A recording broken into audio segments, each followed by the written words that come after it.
नमस्कार दोस्तों, कविता Yadav YouTube channel पर आप सभी का स्वागत है।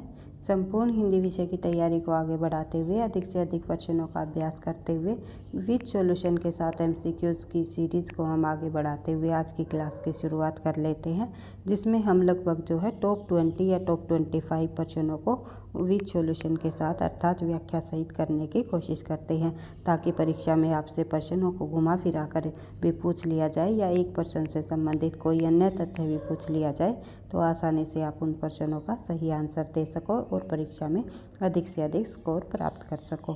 तो इसी उद्देश्य के साथ आज की क्लास की हम कर लेते हैं शुरुआत, क्योंकि निरंतर अभ्यास ही होता है सफलता का राज। ये मैं आपको हमेशा बताती आई हूँ और आपको जो है वीडियो पसंद आती है वही तो लाइक करते हुए चलना है, ताकि मुझे भी जो है नेक्स्ट क्लास बनाने का मोटिवेशन मिलता रहे।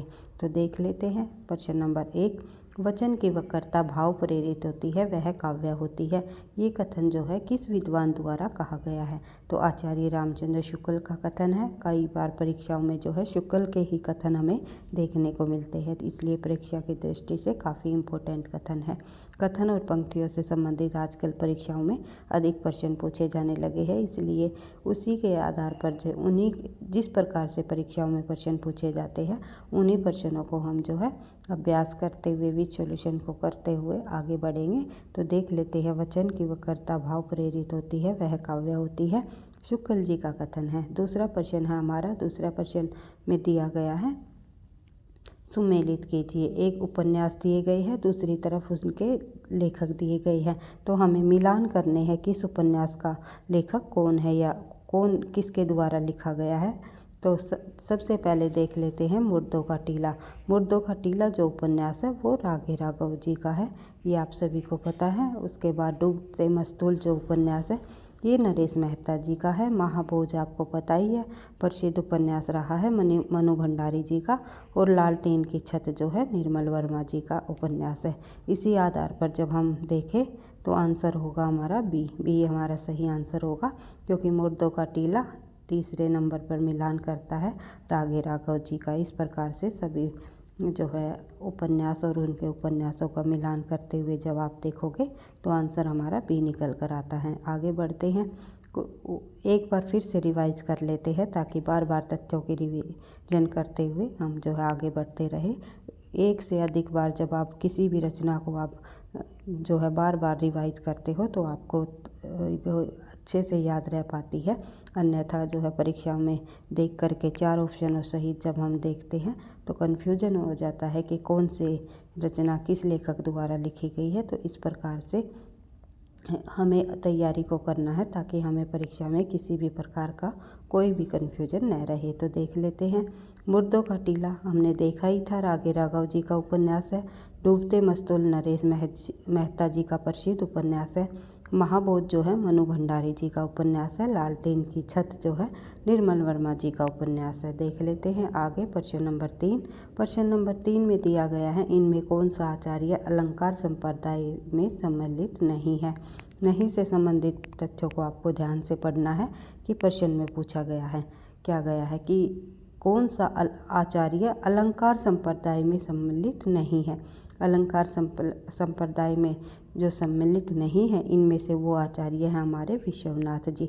विश्वनाथ जी अलंकार संबंधित आचार्य नहीं है। इसके अलावा दंडी, भामा और रुद्र तीनों के तीनों जो है अलंकार संबंधी आचार्य है। तो ये आपको ध्यान रखना है। आगे बढ़ते हैं, और जो ये विश्वनाथ जी जो है ये रस संप्रदाय से संबंध रखते हैं, ये भी आपको ध्यान रखना है। आगे बढ़ते हैं, इनमें कौन सा रचनाकार तार सप्तक में सम्मिलित नहीं है।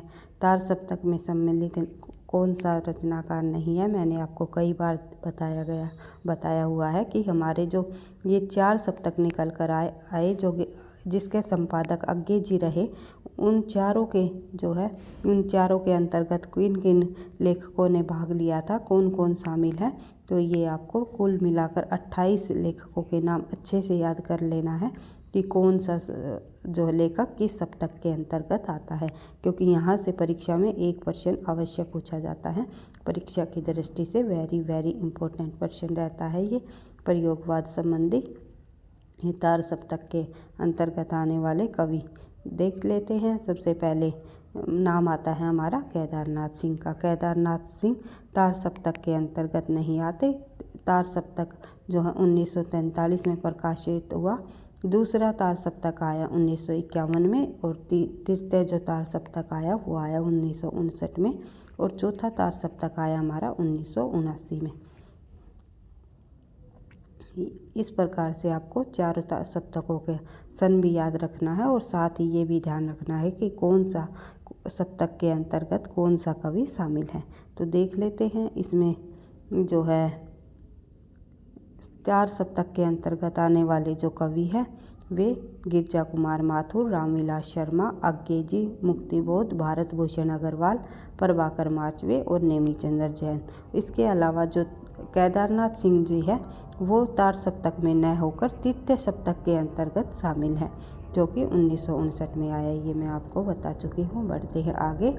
अगला प्रश्न है हमारा, पद्मावत के अनुच्छेदों का नाम बताइए। पद्मावत में जो है अनुच्छेदों को क्या कहा गया है तो आपको पता ही है। पद्मावत में अनुच्छेदों को खंड कहा गया है। तो पद्मावत जो है जयसी जी की रचना है, ये आपको पता ही है। उनका द्वारा लिखा गया हिंदी का महाकाव्य है। इसकी जो कथा है पूर्वार्ध भाग लोक प्रचलित तथा इसकी जो है उत्तरार्ध भाग जो है ऐतिहासिक मानी जाती है। लोक प्रचलित अथवा काल्पनिक जो है पूर्वार्ध भाग यानी कि पहले का भाग जो है लोक प्रचलित व काल्पनिक माना गया है पद्मावत रचना का, और दूसरा है उत्तरार्ध भाग जो है बाद का भाग ऐतिहासिक कहलाता है। इसका नायक राजकुल से संबंधित है। पद्मावत की पूरी कथा 52 सर्गों में विभक्त है जिन्हें खंड के नाम से जाना गया है। आगे बढ़ते हैं। नालन जयसी की कुछ प्रमुख रचनाएं, ये भाई यहाँ पर टाइपिंग मिस्टेक हो गया। जयसी जी की और अन्य प्रमुख रचनाएं जब हम देखते हैं तो शामिल है पद्मावत, अखरावट, आखिरी कलाम, चित्ररेखा, कहरनामा और मसलनामा। इसके अलावा आगे बढ़ते हुए प्रश्न नंबर 6 को जब हम देखें तो इसमें पूछा हुआ है निम्नलिखित में से किस कीर्ति के लेखक जयशंकर प्रसाद नहीं है। आप सभी को पता है कानन कुसुम, ध्रुवस्वामिनी, तितली तीनों रचनाएं जो है जयशंकर प्रसाद जी द्वारा लिखी गई, लेकिन चारू चंद लेख जो है हजारी प्रसाद की रचना है, जयशंकर की नहीं। आगे बढ़ते हैं। हजारी प्रसाद द्विवेदी जी द्वारा लिखित अन्य उपन्यास जब हम देखें तो बाणभट्ट की आत्मकथा, पुनर्वा, अनामदास का पोथा। कानन कुसुम, ध्रुवस्वामिनी व तितली के अलावा जयशंकर प्रसाद की प्रमुख कृतियाँ जब हम देखें तो चित्राधार, प्रेम पथिक, करुणालय, महाराणा का महत्व, झरना, आंसू लहर, कामायनी, सज्जन, कल्याणी परिणय, प्रायश्चित, राज्यश्री, विशाख, अजातशत्रु, कामना, जन्मेजय का नागियक, स्कंदगुप्त, एक घूट, चंद्रगुप्त आदि जो है इनके द्वारा लिखे गए प्रमुख नाटक और रचनाएं हैं। बढ़ते हैं आगे। अगला प्रश्न देख लेते हैं। नाट्य संबंधी भी रचनाएं हैं भाई, काव्य संबंधी रचनाएं भी इन्होंने लिखी है तो काफ़ी प्रसिद्ध हुए हैं जयशंकर प्रसाद जी हिंदी साहित्य लेखन परंपरा के अंतर्गत। आगे बढ़ते हैं। अगला प्रश्न हमारा, कृष्ण गीतावली नामक काव्य कीर्ति के रचनाकार कौन है। आप सभी को पता है तुलसीदास जी द्वारा लिखी गई ये रचना कृष्ण गीतावली। तो कृष्ण गीतावली के अलावा और अन्य रचनाएं जब हम तुलसीदास जी की देखें, रामलला नचो, पार्वती मंगल, जानकी मंगल, बरवे रामायण, वैराग्य संदीपनी, रामाज्ञा प्रश्न, कवितावली, दोहावली, गीतावली, विनय पत्रिका, रामचरितमानस। और तुलसीदास जी ने ब्रज और अवधी दोनों भाषाओं में रचना की है। उनका जो रामचरितमानस है वो अवधी भाषा का महाकाव्य है और विनय पत्रिका उनकी ब्रज भाषा की रचना है।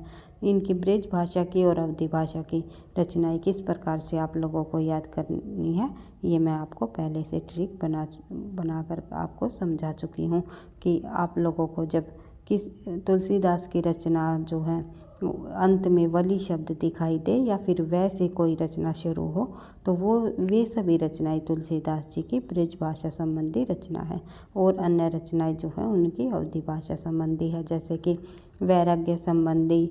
वैराग्य संदीपनी और जो है विनय पत्रिका, कवितावली, दोहावली, गीतावली ये सभी जो रचनाएं जो है ब्रज भाषा संबंधी है और रामचरितमानस जो है उनका अवधी भाषा का महाकाव्य है। तो इस प्रकार से आपको ध्यान रखना है।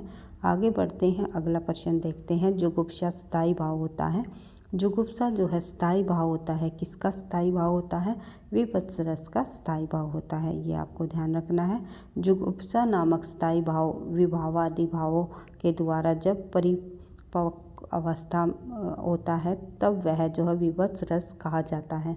उत्साह नामक स्थायी भाव जब विभावादि के संयोग से परिपक्व होकर रस रूप में परिणित होता है, वह जो है वीर रस कहलाता है। रौद्र रस का जो स्थायी भाव क्रोध होता है तथा अद्भुत रस का स्थायी भाव आश्चर्य होता है, ये भी आपको ध्यान रखना है। आगे प्रश्न है हमारा प्रश्न नंबर 9। निम्नलिखित में से कौन फोर्ट विलियम कॉलेज यानी कि कोलकाता में हिंदी के अध्यापक थे? फोर्ट विलियम कॉलेज कोलकाता में हिंदी के अध्यापक रहने वाले निम्नलिखित में से सदल मिश्र जी माने जाते हैं। सदल मिश्र जी हैं कोर्ट विलियम, एक सेकेंड भाई, सन 1800 ईस्वी में कोलकाता में फोर्ट विलियम कॉलेज की स्थापना की गई और इस कॉलेज में भारतीय भाषाओं के प्रोफेसर के रूप में जन गिलक्राइस्ट को भी नियुक्त किया गया। इन्होंने हिंदी के शिक्षण के लिए 2 भाषाओं पंडितों यानी कि लल्लूलाल और सदल मिश्र को नियुक्त किया गया। लल्लूलाल ने प्रेम सागर तथा सदल मिश्र ने जो है नासिकेतोख्यान की रचना की, जबकि जो है सदा सुखलाल जी की जो सुख सागर संबंधी रचना है ये लिखी इन्होंने, और ईशा अल्लाह खां की जो है रानी केतकी की कहानी प्रमुख रचनाएं हैं। आगे बढ़ते हैं। राजा लक्ष्मण सिंह ने प्रजा हितैषी नामक पत्र निकाला। इसके बाद आगे बढ़ते हैं। प्रश्न नंबर जब 10 देखें तो परीक्षा गुरु उपन्यास का रचना काल क्या माना जाता है? परीक्षा गुरु उपन्यास जो कि लाला श्रीनिवास दास जी द्वारा लिखा गया, इसका रचना काल 1882 ईस्वी माना जाता है। आगे बढ़ते हैं। परीक्षा गुरु को आचार्य रामचंद्र शुक्ल ने अंग्रेजी ढंग से हिंदी का पहला मौलिक उपन्यास माना है, ये भी आपको ध्यान रखना है। आगे बढ़ते हैं। आगे प्रश्न देखते हैं। प्रश्न नंबर 11। प्रसाद ने अपने किस नाटक में मुख्यतः नारी मुक्ति की समस्या को उठाया है? तो नारी मुक्ति की समस्या को प्रसाद जी ने ध्रुव स्वामिनी के अंतर्गत उठाया है, तो ये आपको ध्यान रखना है। आगे बढ़ते हैं। प्रसाद ने ध्रुव स्वामिनी नाटक में मुख्यतः नारी समस्या को उठाया है। इस नाटक में प्रसाद ने तलाक, विवाह मुक्ति व पुनर्विवाह का अधिकतर जो है हिंदू स्त्री को या नहीं, इस समस्या को बड़े कौशल से प्रस्तुत किया गया है कि पुनर्विवाह का जो अधिकार जो हिंदू स्त्री को है या नहीं, ये जो समस्या बनी हुई थी, इसको उन्होंने जो बड़े ही जो है कौशल से अपनी रचना के माध्यम से, अपने नाटक के माध्यम से, ध्रुव स्वामिनी के माध्यम से उन्होंने उठाया है। प्रसाद द्वारा रचित अन्य नाटक कौन कौन से हैं? विशाख, अजातशत्रु, कामना, जन्मेजय का नागियक, स्कंदगुप्त, एकगुट और चंद्रगुप्त आदि इनके प्रसिद्ध नाटक हुए हैं। और एकांक की संबंधी जो रचना है इनकी वो एक घूंट रही है। आगे बढ़ते हैं। अगला प्रश्न देख लेते हैं। प्रश्न नंबर 12। प्रश्न नंबर 12 में जब हम देखते हैं तो यहाँ पर दिए गए हैं सूची 1 और सूची 2 का मिलान करना है कि किसका प्रवर्तक कौन माना जाता है। जैसे ए कहानी के प्रवर्तक कौन माने जाते हैं, ये आपको पता ही है, गंगा प्रसाद विमल जी। सक्रिय कहानी के प्रवर्तक रहे हैं राकेश वत्स जी। और सामंतर कहानी के प्रवर्तक रहे हैं कमलेश्वर जी। इसके अलावा सचेतन कहानी के प्रवर्तक रहे हैं महीप सिंह जी। इसके अनुसार जब हम इन का मिलान करेंगे तो हमारा आंसर निकल कर आएगा। देख लेते हैं एक बार। तो हमारा आंसर होगा ए भाई, ए हमारा आंसर हो जाएगा, क्योंकि ए का 4 से मिलान हुआ है, सक्रिय बी का 3 से मिलान हुआ है और सी का जो है 1 से मिलान हुआ है। इस प्रकार से आंसर होगा हमारा ए। आगे बढ़ते हैं। एक बार फिर से इनको रिवाइज कर लेते हैं ताकि आपको अच्छे से याद रहे। तो ए कहानी के जो रचनाकार हैं वो गंगा प्रसाद विमल जी। सक्रिय कहानी के रचनाकार राकेश वत्स जी। सामंतर कहानी के जो प्रवर्तक माने जाते हैं, ये एक तरह से आंदोलन है भाई। इनके ए कहानी आंदोलन की जो शुरुआत हुई उसका प्रवर्तक कौन माना जाता है? गंगा प्रसाद। फिर सक्रिय कहानी आंदोलन राकेश वत्स, फिर सामंतर कहानी कमलेश्वर जी द्वारा, फिर सचेतन कहानी महीप सिंह। इनके अलावा इनके सहयोगी और भी रहे हैं, लेकिन प्रवर्तक के रूप में इन्हीं का नाम आता है। आगे बढ़ते हैं। अगला प्रश्न जब हम देख लेते हैं तो देख लेते हैं प्रश्न नंबर 13। तो इसमें भी सूची 1 और सूची 2 का हमें मिलान करना है। पाश्चात्य विद्वानों के ग्रंथों को हमें एक दूसरे से मिलान करने हैं। तो पेरिप्लस जो ये ग्रंथ है ये किसके द्वारा लिखा गया ये आपको बताना है। तो आंसर होगा हमारा डी हमारा आंसर हो जाएगा भाई, क्योंकि ये जो ग्रंथ है ये इस ग्रंथ के लेखक माने जाते हैं लॉन्गजाइन्स। पोइटिक्स के लेखक कौन माने जाते हैं? तो आंसर होगा हमारा अरस्तु जी। और एक सेकेंड भाई, और एस्थेटिक्स की जो ग्रंथ के रचनाकार तो आपको पता ही है प्लेटो जी हैं। सॉरी भाई, एस्थेटिक्स ग्रंथ के लेख जो रचनाकार है ये क्रोचे जी है, प्लेटो नहीं। इसके अलावा इयोन जो कि प्रसिद्ध ग्रंथ रहा है प्लेटो जी का, ये इसके लेखक जो है प्लेटो जी है। इसके लिए मैं माफ़ी चाहूँगी, थोड़ा सा कन्फ्यूजन हो गया। यहाँ पर एस्थेटिक्स ग्रंथ के लेखक क्रोचे जी है। पेरिप्लस के जो है लॉन्गजाइन्स है। पोइटिक्स के लेखक जो है अरस्तु जी हैं। इस प्रकार से आपको ध्यान रखना है। एक बार आप फिर से रिवाइज कर सकते हो। पेरिप्लस के लेखक लॉन्गजाइन्स है, पोइटिक्स के लेखक अरस्तु है, एस्थेटिक्स के लेखक क्रोचे है और इयोन के जो है प्लेटो जी हैं। तो इस प्रकार से आपको इन ग्रंथों का नाम भी ध्यान रखना है कि पाश्चात्य विद्वानों संबंधी भी कई बार परीक्षाओं में प्रश्न पूछे जाते हैं। आगे बढ़ते हैं। अगला प्रश्न हमारा प्रश्न नंबर 14 देख लेते हैं। प्रस्तुत पंक्तियों के रचयिता हैं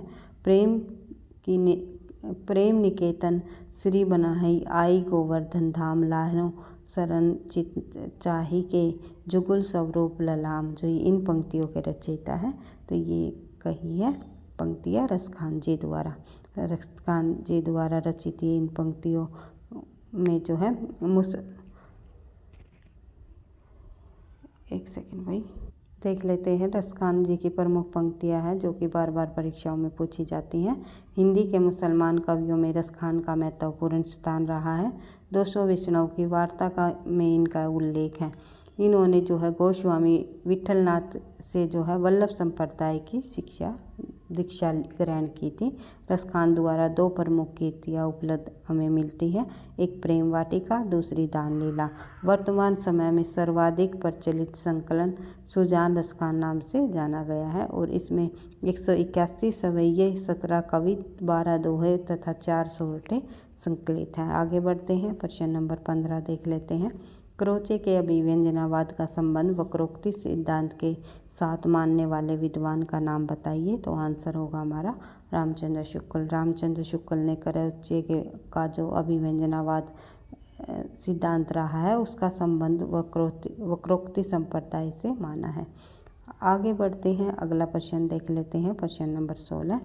हिंदी नवजागरण को मूलतः बुद्धिवादी और रहस्यवाद विरोधी कहने वाले विद्वान का नाम बताइए।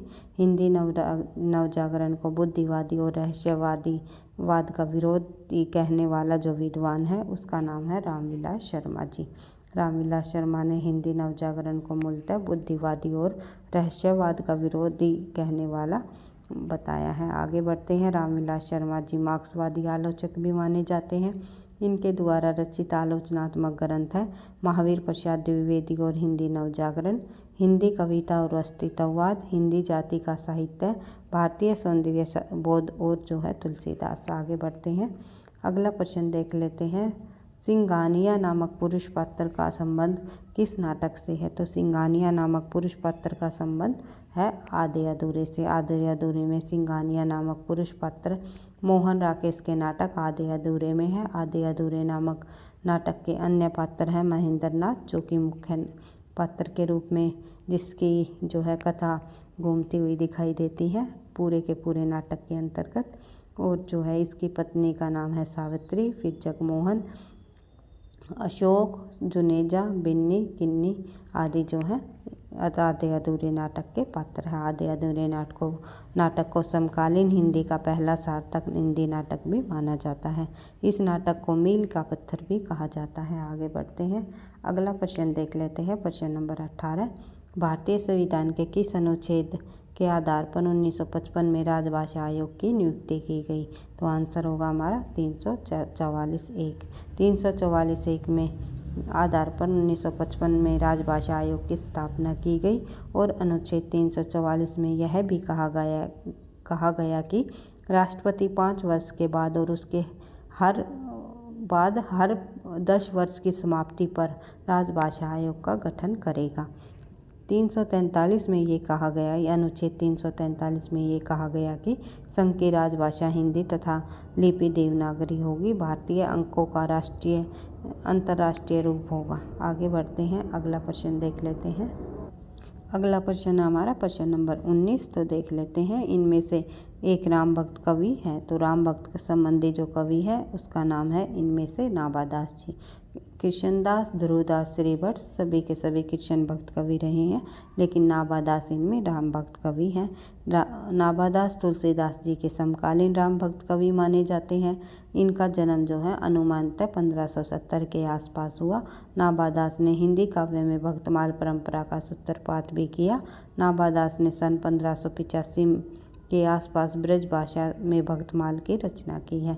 तो ये आपको ध्यान रखना है, कई बार परीक्षाओं में पूछी जाती है। भक्तमाल की रचना किसके द्वारा की गई? नाभादास जी ने। और किस भाषा में की है? ब्रज भाषा में, जिसमें कि इन्होंने जो है 200 कवियों का जीवन वृत्त बताया है। इसके गुरु का नाम जो है अगरदास जी हैं। आगे बढ़ते हैं, अगला जो प्रश्न हमारा प्रश्न नंबर 20। एक अंकी में संकलन त्रय का आशय क्या है? तो आंसर होगा हमारा समय स्थान कार्य की एकता को ही जो है एकांकी में संकलन त्रय कही जाती है। आगे बढ़ते हैं, अगला प्रश्न देख लेते हैं। प्रश्न नंबर 21। निम्नलिखित संत कवियों में कौन सा संत कवि पढ़ा लिखा था? तो संत कवियों में सबसे अधिक पढ़े लिखे जो है सुंदरदास जी माने जाते हैं। सुंदरदास छोटी आयु में ही संत दादू दयाल के शिष्य बनकर अध्ययन के लिए काशी चले गए थे। इन्होंने व्याकरण, दर्शन, साहित्य, वेदांत और पुराणों का गंभीर अध्ययन किया। इन्हें फारसी भाषा का भी पर्याप्त ज्ञान था। इनके द्वारा विरचित छोटे बड़े जो है 42 ग्रंथों की चर्चा की जाती है। इसका प्रकाशन जो है सुंदर ग्रंथावली के नाम से हो चुका है। इनकी रचनाओं में सुंदर विलास विषय महत्वपूर्ण मानी जाती हैं। इन्होंने श्रृंगार रस का खुलकर विरोध किया है। दादू दयाल की रचनाओं का जो संकलन है वो किस नाम से किया गया है? हरडे वाणी के नाम से। काफ़ी बार परीक्षाओं में पूछा जाता है। और रैदास जी ने इनकी रचनाओं का संकलन जो है रविदास की वाणी नाम से किया तथा कबीर की रचनाओं का संकलन इन्होंने बीजक नाम से किया। इनके 3 भाग रहे हैं कबीर की रचनाओं के। साखी सबद्रमणि जो कि बीजक में ही संग्रहित है। आगे बढ़ते हैं, अगला प्रश्न देख लेते हैं। एक सेकंड। अगला प्रश्न हमारा, निम्नलिखित उपन्यासों को प्रथम प्रकाशन वर्ष के अनुसार पहले से बाद में लगाइए। यानी हमें अनुक्रम के अनुसार हमें इन उपन्यासों को लगाना है। तो इनको जब उपन्यासों के अनुक्रम के अनुसार लगाएं तो इसमें हमारा आंसर हो जाएगा डी, क्योंकि सबसे पहले आएगा बाणभट्ट की आत्मकथा, फिर मैला आंचल, उसके बाद जो है आपका बंटी, उसके बाद जो है सूखा बरगद, फिर है काशी का अस्सी। आगे बढ़ते हैं, देख लेते हैं अगला प्रश्न, प्रश्न नंबर 23। पश्चिमी हिंदी की 2 बोलियों का सही युग्म बताइए। तो पश्चिमी हिंदी की 2 बोलियां हैं, इनमें देख लेते हैं कौन कौन सी। तो होगी खड़ी बोली और बुंदेली। इसके अलावा अवधी बघेली खड़ी बोली अवधी बघेली और छत्तीसगढ़ी तीनों की तीनों पूर्वी हिंदी की बोलियां आती हैं। अवधी और बघेली, छत्तीसगढ़ी तीनों ऑप्शन में पूर्वी हिंदी की बोली शामिल है, इसलिए यहाँ पर पश्चिमी हिंदी की 2 बोलियाँ पूछी हुई है। तो आंसर हो जाएगा हमारा खड़ी बोली और बुंदेली। आगे बढ़ते हैं, अगला प्रश्न देख लेते हैं, प्रश्न नंबर 24। इनमें से किस बोलियों का बिहारी हिंदी से संबंध नहीं है? तो आंसर होगा हमारा अवधी, क्योंकि ये पूर्वी हिंदी के अंतर्गत आने वाली बोली है। तो बिहारी हिंदी का विकास मागधी अपभ्रंश से हुआ, जो 2 भागों में पूर्वी बिहारी और पश्चिमी बिहारी में विभाजित है। पूर्वी बिहारी की 2 बोलियां हैं, मगही और मैथिली। पश्चिमी बिहारी के अंतर्गत आती है भोजपुरी। उसके बाद देख लेते हैं आज का हमारा अंतिम प्रश्न, प्रश्न नंबर 25। दोहा या दोहा मूलतः किस भाषा का छंद है? दोहा या दोहा मूलतः निम्नलिखित में से अपभ्रंश भाषा का छंद माना जाता है। दोहा या दोहा को दोहा कहा गया है और गाथा को जो है गाहा भी कहा गया है। तो दोहा या दोहा, गाहा या गाथा, ये जो दोनों के ये जो है दोहा या दोहा अपभ्रंश भाषा का छंद है और जो है गाहा या गाथा जो है प्राकृत भाषा का है। आगे बढ़ आज के क्लास के अंतर्गत केवल हम जो है 25 प्रश्नों को ही करेंगे। नेक्स्ट क्लास में जो है आगे के प्रश्नों को करने की कोशिश करेंगे विद सॉल्यूशन के साथ, ताकि आपके जो है अधिक से अधिक प्रश्नों का अभ्यास, अधिक महत्वपूर्ण तथ्यों की बार बार रिवीजन होती रहे। वीडियो पसंद आई तो लाइक करना, दोस्तों के साथ शेयर करना, चैनल पर पहली बार हो तो सब्सक्राइब कर लेना ताकि नोटिफिकेशन आपको समय पर मिलता रहे। पढ़ते रहना, आगे बढ़ते रहना। थैंक यू, धन्यवाद।